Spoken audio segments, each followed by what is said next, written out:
I wanted a bit of a twist to my everyday cake making, so I decided to go on an adventure using oat flour in my cake for the first time. The first trial was a failure because the whole cake turned into crumbs, especially when you were trying to take a slice. And then I learned a lesson. To be able to stick together, I would have to incorporate the normal flour and the oat flour to get exactly what I wanted. Welcome back once again to my channel. I am Ifia, and today I'm sharing with you how to make a simple cake recipe right in the comfort of your home during this festive season. Let's get into the video. So into my already clean bowl, I'm going to break in 7 eggs. To the 7 eggs, I'll go ahead and add 250 grams of sugar. And with the help of my electric hand whisk, I'm going to whisk this until it becomes creamy and fluffy. Thank you to all my returning subscribers for the love and support. I really appreciate it. And don't forget to like, comment, and share. It really helps the channel to grow. Thank you.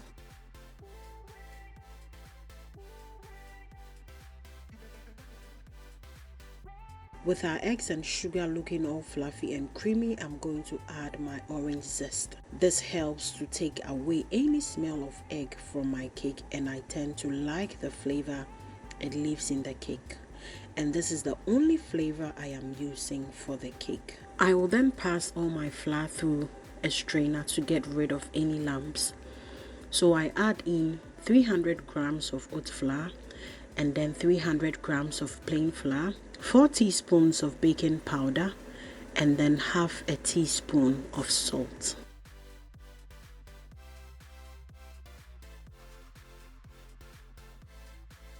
I will then set it aside. Into my cup I would add 250 ml of oat milk and then 250 ml of oil, vegetable oil. I will give it a quick mix and set it aside. It is now time to put everything together to form a beautiful batter. So I'll add a nicely sifted flour to our creamy and fluffy egg and sugar mixture, and then goes in my oil and milk. You can do this gradually, or you can put them in all at once. You are then going to gently whisk this until everything comes together beautifully, just as you can see in the video. I will then take my already greased baking pans and pour in my batter.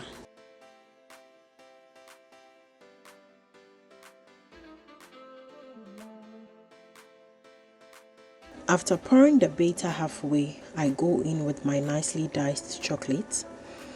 Believe me, it's difficult getting chocolate chips here, so I use the normal chocolate and I dice them just as you can see in the video. I put them halfway to ensure that the chocolate goes to every part of the cake, so that when you get a slice, you can get the chocolate pieces in each bite. And trust me, it's so good. It's now time to slide our cake into the oven, baking at 180 degrees for a maximum of 1 hour.